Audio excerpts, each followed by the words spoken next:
د ژبې لقنت یعنې ژبه بندېدل. ډېر خلک داسې وي چې هغه کله خبرې کوي نو د خبرو په دوران کې د هغې دا ژبه مکمل ودرېږي، ونښلي، بیا هغې دا خپله خبره نشي مکمل کولی. څوک پیدایشي داسې وي، څوک بعد کې ورته دغه تکلیف جوړ شوی وي. تاسو به هم داسې ډېر ملګري، ډېر خلک به تاسو هم لیدلي چې هغې کله خبرې کوي نو په خبرو کې د هغې دا خبرې چې کوم دی دا انښلي، یا دوی د قرآن عظیم الشان تلاوت کوي نو په هغې کې هم ورته تکلیف وي، د دوی دا ژبه انښلي، لقنت پکې.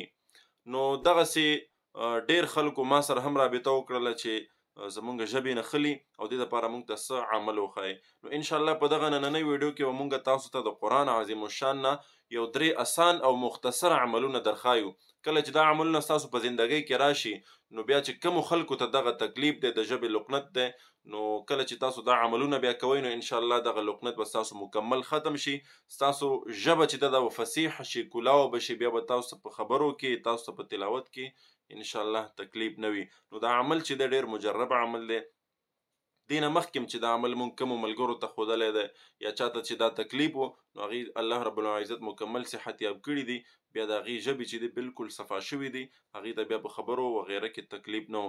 نو تاسو هم دغه ویډیو وګورئ او دغه عمل تاسو هم کولی شئ. په یقین سره به دا عمل کوئ. زه همیشه دا یو خبره کومه چې تاسو عمل چې دی هغه د تجربې دپاره مه کوئ. عمل چې دی دا د یقین په یقین سره عمل کوئ نو انشاءالله بیا به دا هر یو عمل چې تاسو کوئ دا به تاسو بیا فایده درکوي، تاسو به د دې نه بیا فایده اخیستی شئ. او که نه تاسو په یو عمل مونږ تاسو ته بیان کړو، په هغې باندې تاسو ټریانې کوئ او وایئ چې راشه دا عمل کار کوي که نه کوي، نو بیا به دا کار نه کوي. که کله تاسو یقین سره یو عمل کوئ او د زړه د یقین او د اخلاص نه یو عمل کوئ نو انشاءالله بیا به دغه عمل چې دی د تاسو فایده هم درکوي او ستاسو به په کار باندې هم راځي. نو دا کوم عمل چې تاسو ته نن مونږ ښایو دا کومو ملګرو ته چې د دې تکلیف دی دا په یقین سره وکئ، د زړه نه یې وکئ، د اخلاص نه دا عمل وکئ. انشاءالله د ورځو په حساب سره به تاسو د دغې تکلیف نه مکمل خلاص شئ، آزاد به شئ انشاءالله. اولنی عمل دی د سورې بقرې آیت دی. بسم الله الرحمن الرحیم وإن من الحجارة لما يتفجر منه الأنهار وإن منها لما يشقق فيخرج منه الماء وإن منها لما يهبط من خشية الله. دا آیت دی. کوشش کوم چې زه تاسو په دې سکرین باندې ولیکم نو بیا به اسانه وي تاسو ته. دا په اوله سپاره کې دا آیت دی. دا آیت به څنګه وایي؟ دا تاسو د ورځې ځان له وظیفه کوئ، دا ځان سره وایي چې څومره تاسو وویلو څومره ستاسو په دې باندې وس برابر و دا وایي. دویم عمل دی روزانه د ماښام مونځ نه پس سورة الانشراح او سورة التین د دې تلاوت به کوئ. دواړه په 13مه سپاره کې دي.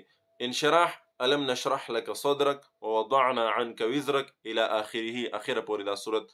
او سورتين والتين والزيتون وطور سینین وهذا البلد الأمين تر آخره پورې.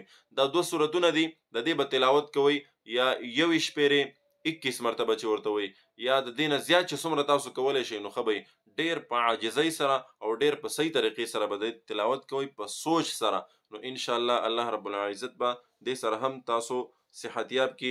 دریم عمل دی د 14مې سپارې سورة طه آیت مبارک دی. بسم الله الرحمن الرحیم رب اشرح لي صدري ويسر لي أمري واحلل عقدة من لساني يفقه قولي. من لساني پورې یا يفقه قولي دې پورې دا تاسو وایي. دا آیت مبارکه چې دی دا به تاسو روزانه 21 مرتبه یعنی 21 شپېرې یا ورسره دې نه زیات چې څومره تاسو ویلی شو، 41 هم ویلی شو، یا دې نه زیات چې څومره وایي نو دا به تاسو ته فایده درکوي. دا به تاسو وایي هم او په شهد چې ورته وایي په شاتو باندې به دا دموئ.